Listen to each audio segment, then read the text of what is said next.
eu achava prazeroso, porque como eu chegava cansada do meu trabalho, eu pensava, putz, eu tenho que assistir aula, mas não eram aulas assim maçantes de 2, 3 horas, sabe? Meu nome é Priscila Wisniewski Zenerato, eu me formei na Unisul, em Santa Catarina, na filial da Pedra Branca de Palhoça, em 2018. Eu fui aprovada em São José dos Pinhais, em Joinville e em São José, Santa Catarina. Que legal. Você fez para quê? Em São José dos Pinhais e Joinville para ginecologia e em São José para anestesiologia. Quando que você começou a procurar para poder se preparar para residência médica? Como é que foi essa trajetória sua aí? Você estava fazendo faculdade e aí, em um belo momento, você se deparou com isso, né? Como é que foi isso? Então, como eu me formei há 2 anos e meio, eu saí da faculdade um pouquinho perdida, porque eu gostava de muitas coisas e não sabia direito qual área que eu queria seguir. Na minha visão, eu tinha a opção de fazer ortopedia, só que eu ainda tinha um pouco de receio, né, de fazer assim logo de cara, logo que me formasse, daí eu optei por trabalhar um tempo para tentar me descobrir também, para fazer um pezinho de meia para residência.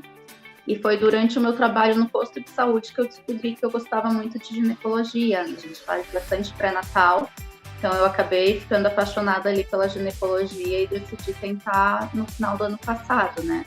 Demorei 2 anos e meio para me decidir, mas daí logo que eu tentei, logo eu passei.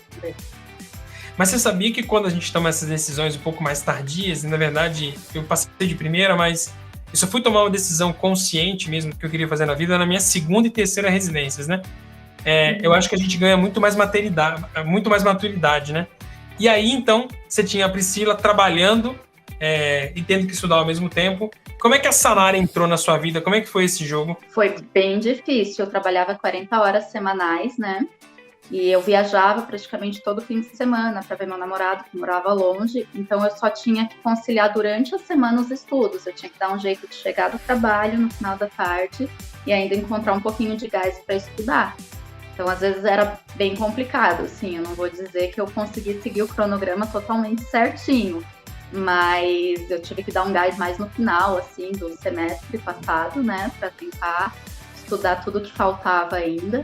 E foi difícil, assim, mas eu achava prazeroso, porque como eu chegava cansada do meu trabalho, eu pensava, putz, eu tenho que assistir aula, mas não eram aulas, assim, maçantes de 2, 3 horas, sabe? Então, por mais que eu tivesse pouquinho tempo naquele dia para estudar, eu conseguia assistir pelo menos 1, 2 aulas naquele meu dia. E nos meus intervalos de almoço, de café, do meu posto, eu conseguia fazer algumas questões. Então, todos os dias, por mais que eu não conseguisse assistir às aulas, eu tentava fazer pelo menos umas 50 questões por dia nos meus intervalos, para tentar fixar os assuntos. Que legal! Você disse que não foi assim, não conseguiu seguir o cronograma todo, mas na verdade você atingiu o objetivo que é passar. E você parece que leu o nosso manual para poder fazer o curso, né? O manual foi exatamente escrito desse jeito, né? Para alguém, por exemplo, que tem uma dificuldade para poder estudar, está trabalhando, já passou de uma fase de simplesmente estar no internato e precisa dar conta de trabalhar e chegar na vida. Agora, existem outros cursos, por exemplo, aqui de São Paulo mesmo, que são online, que oferecem aulas também mais ou menos curtas, né? Por que só na residência médica? O que chamou a atenção? Então, eu fiz outro curso online também, né? De um cursinho super famoso. E eu não conseguia. Eu não conseguia prestar atenção na aula. Eu achava que era muito longa. Quando chegava na metade da aula, eu já não lembrava o que eu tinha visto lá no começo. Eu já estava desfocando, pensando em outras coisas. E aí, quando essa minha amiga me falou sobre a Sanara, eu fiz aquelas aulas experimentais de 7 dias.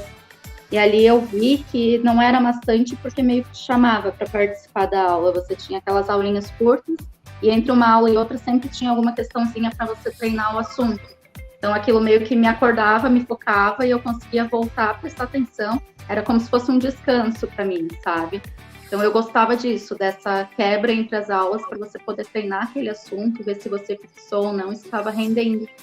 Nossa, que interessante. Super interessante essa parte sua. Gostei muito, porque a metodologia foi feita pensando nisso, né? E aí você vai se encaixando. Eu me vejo pensando na metodologia lá em 2017. Olha, quando você estava terminando a faculdade, a gente estava montando. E foi exatamente pensado nisso, para não dar o sono, para te chamar para a aula. Você falou muito de metodologia. O que mais você te acrescentou na Sanar em relação à metodologia e a professor? Como é que você se viu isso? Tinha alguém que você admirava ou não? Todo mundo tem o mesmo padrão e o que te chamou mais atenção foi a disponibilidade das aulas. Como é que foi isso? Então, foi as aulas e eu tive um amor à primeira vista pela Natália, assim, que uma das primeiras aulas que eu vi foi com a Natália. E eu achava aquele jeito dela de ensinar, uma voz tão gostosa, um jeitinho tão carinhoso de ensinar, e era gostoso de assistir aquilo, sabe? Você percebia que ela estava fazendo aquilo com prazer. E daí comecei a ver as aulas de ginecologia, e daí a Caroline, eu acho ela incrível. E o Kitamura, então, é sem comparações, né? Eu acho ele super engraçado. Eu gostava bastante, assim, da dinâmica. Os professores não tinham aquele ar de superioridade. Parecia que eles estavam ali junto com você, te ensinando e estavam entendendo a sua realidade, sabe? Então, eu me sentia mais acolhida. Eu gostava bastante dessa parte. E outra coisa, como é que foi sua relação com os simulados? Você chegou a fazer ou você tocou o pau sem nada? Eu fiz o primeiro e o segundo simulado. No primeiro simulado me deixou bem animada, assim, porque eu tirei uma nota super boa, mesmo sem ter conseguido assistir todas as aulas.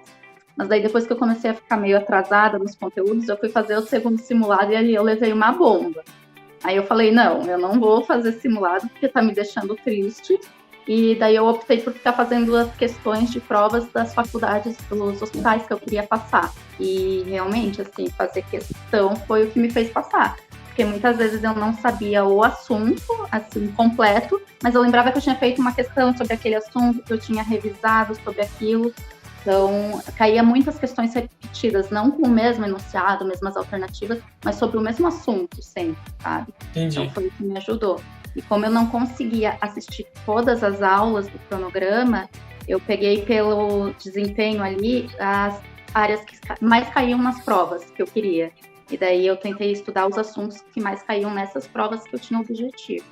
Então você chegava a utilizar o desempenho e a prova na íntegra para poder te direcionar ao melhor estudo e fazer as questões das instituições antigas. Isso, para saber o que era imprescindível eu estudar ou o que eu podia deixar para um pouquinho depois, para ver se sobraria tempo ou não, né? Bom, você sofreu uma série de sentimentos aí, né? Então, ansiedade pela própria pandemia, ansiedade nas provas, as suas provas subiram de nível. Esse ano a gente acha que vai descer de nível porque menos gente vai tentar, diferente do ano passado, que muita gente tentou. A minha pergunta para você é a seguinte: qual que é o conselho que você dá para quem está começando a jornada agora de fazer a prova de residência? Por exemplo, quem fez igual você, terminou a faculdade, trabalhou, juntou um pouco de dinheiro, respirou um pouco a vida e agora precisa embarcar para as provas de residência do final do ano. Qual que é o seu conselho que você dá para essa pessoa que já está formada e vai fazer a prova no final do ano e ainda não começou a estudar? Eu acho que o principal conselho é confiar, sabe? Acreditar que vai passar, não se deixar abater pela opinião das outras pessoas. E muita gente me falava, 2 anos já de formada, você já esqueceu muita coisa, talvez não dê esse ano. Então, assim, a gente tem que confiar, sabe? Se a gente escolheu aquilo, a gente tem que batalhar por aquilo. Não adianta desistir no meio do caminho só porque alguém falou que você não vai conseguir ou porque você está cansado e você acha que naquele dia não dá para você estudar, você tem que encontrar forças no dia seguinte, sabe? Não se desmotivar, assim, porque muitas vezes uma maior empecilho era a desmotivação e eu tinha que encontrar essas forças. E foi o que me fez passar, assim, acreditar que ia dar tudo certo. Boa, motivação. É isso. Pessoal, essa foi a Priscila Zenerato, nossa aprovada de ginecologia obstetrícia. Pri, muito obrigado por esse tempo aqui, foi excelente. Nossa, que bom entender que a gente acertou o curso para você, a gente montou o curso para você, que bateu certinho, encaixou, e que você pode ter uma jornada transformadora com essa residência médica, de alguém que talvez não acreditava que poderia passar e está hoje no hospital, que acha que é bacana, que gosta das pessoas. Mais do que ser aprovada na residência, você está num local muito legal. E eu fico muito feliz por a gente ter feito um pouquinho junto nessa jornada com você, que vai ser uma enorme jornada agora na medicina, tenho certeza, mudando a vida de tanta gente. Obrigado mesmo, viu? Muito obrigado. Obrigada a vocês, eu tenho que agradecer. Obrigada mesmo.